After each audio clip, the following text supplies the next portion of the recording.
President Trump is suggesting that a peace deal in Ukraine is coming. Ukrainian leaders have expressed optimism about the talks' momentum, but there are still details to be settled. Fox's Mark Meredith has the latest on that. I think we're getting very close to a deal. We'll find out. Tonight, President Trump says he's cautiously optimistic the 3-year-long war between Russia and Ukraine may be over soon, as his team works to reach a potentially historic peace deal. I thought that one would have been gone quicker. We did 8. I thought that would have been an easier one, but I think we're making progress. Tonight, Trump says he's sending his special envoy, Steve Witkoff, to meet with President Putin in Moscow and his Army Secretary, Dan Driscoll, to meet with Ukraine's leaders. The president's public push for peace coming the same day Russia launched new attacks on Ukraine's capital, Kyiv.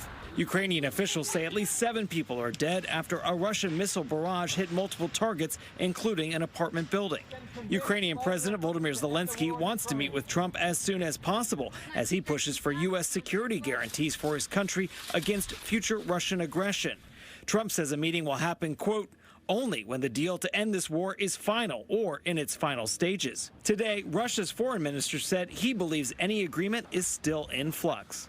We have channels of communication with our American colleagues. They are being used, and we are awaiting their version. On Capitol Hill, Democrats accuse the White House of celebrating too soon and giving Russia the advantage. It doesn't seem like we're getting anywhere very quickly. In fact, maybe going backwards. What we've seen the Trump administration do time and time again is throw the Ukrainian people under the bus and side with Vladimir Putin. But Trump supporters argue the White House demands for compromise from both sides may pay off. What's most critical, I believe, for future stability is that Ukraine have defensible territorial lines. Terrain and geography really matters.